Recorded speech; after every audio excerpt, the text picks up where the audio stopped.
ಪುರಿಯ ಜಗನ್ನಾಥ ಯಾಕಷ್ಟು ವಿಶೇಷ ಅಂದ್ರೆ ಕೃಷ್ಣನ ಹೃದಯ ಇವತ್ತಿಗೂ ಇಲ್ಲಿನ ಜಗನ್ನಾಥನ ವಿಗ್ರಹದಲ್ಲಿ ಇರೋದ್ರಿಂದ. ಕೃಷ್ಣನ ಹೃದಯ ಇಲ್ಲಿಗೆ ಹೇಗ್ ಬಂತು ಅನ್ನೋ ಪ್ರಶ್ನೆಗೆ ಉತ್ತರ ಇಲ್ಲಿದೆ.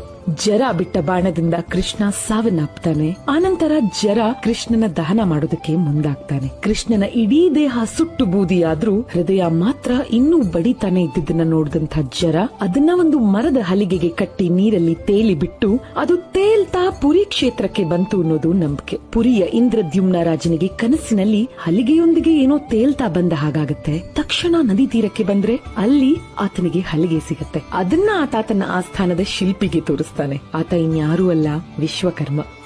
ಆದ್ರೆ ಅದು ರಾಜನ ಗೊತ್ತಿಲ್ಲ. ಈ ಹಲಿಗೆಯಿಂದ ಸುಂದರವಾದ ವಿಗ್ರಹಗಳನ್ನ ನಾನ್ ಕೆತ್ಕೊಡ್ತೀನಿ, ಆದ್ರೆ ನನಗೆ 21 ದಿನಗಳ ಸಮಯ ಬೇಕು. ಅನ್ನಾಹಾರ ಬೇಡ.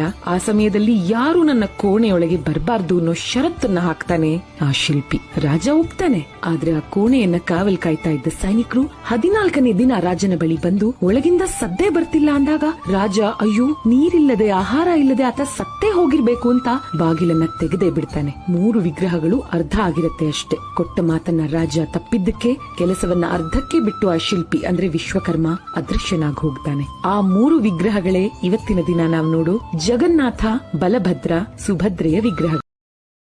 Download ShareChat.